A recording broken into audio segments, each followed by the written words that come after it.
Good morning. This is MetLoop meteorologist Dave Elliott with your weather outlook for Thursday, February the 23rd, 2017. Starting out with our current radar and satellite picture, we're looking at what's shaping up to be kind of a messy day for the country. We've got low pressure sitting off the coast of Florida right now that's causing some rain showers and some cloudiness for the peninsula area. High pressure for most of the eastern portions of the U.S. However, we're looking at a pretty good frontal boundary extending from a low pressure up in the Great Lakes area southwestward back into the southern Colorado area, where we're seeing another low pressure that's going to be developing through the day today.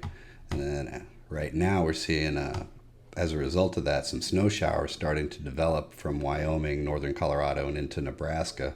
And that's going to be a big blizzard type event for those areas through the day today. And then on the southern side of that frontal boundary, where the air is warmer, we're looking at some rain showers with the potential for some developing thunderstorms a little later on today.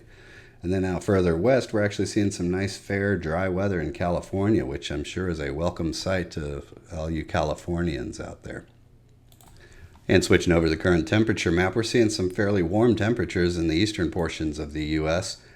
We're going to continue to see it get warm today. We might even see some record-breaking type temperatures over in the Texas area and across the south.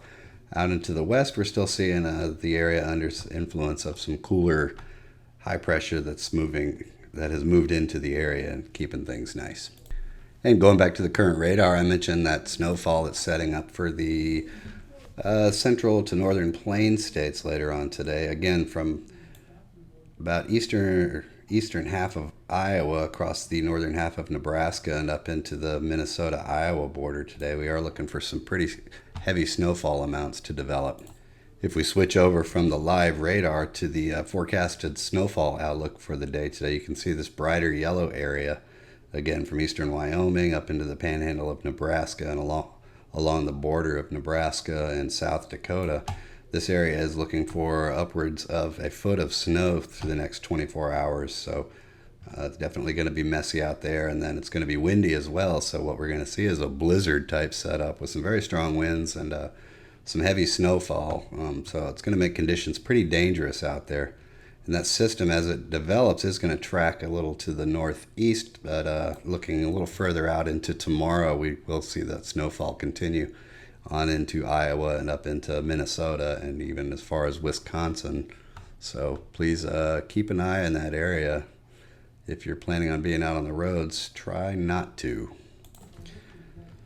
So yeah, the bonus of this, as this low develops and tracks off to the east-northeast, is that on the southern side of the system, the air is going to be warm and there's going to be a lot of humidity, and conditions are going to be pretty ripe for some strong thunderstorms, particularly from the Great Lakes areas back into Kansas and across northwestern Missouri. We're expecting to see a pretty good chance for some large hail out of these storms later on today. So especially in northeast Kansas, just please keep an eye out if you're in that area. Keep an ear on the weather radio and make sure you know what's going on, because those giant hailstones can cause a lot of damage. And that's your outlook for the day today. Hope you have a great weather day wherever you are, and please be sure to follow MetLoop on Facebook and Twitter for all the latest and most accurate weather information.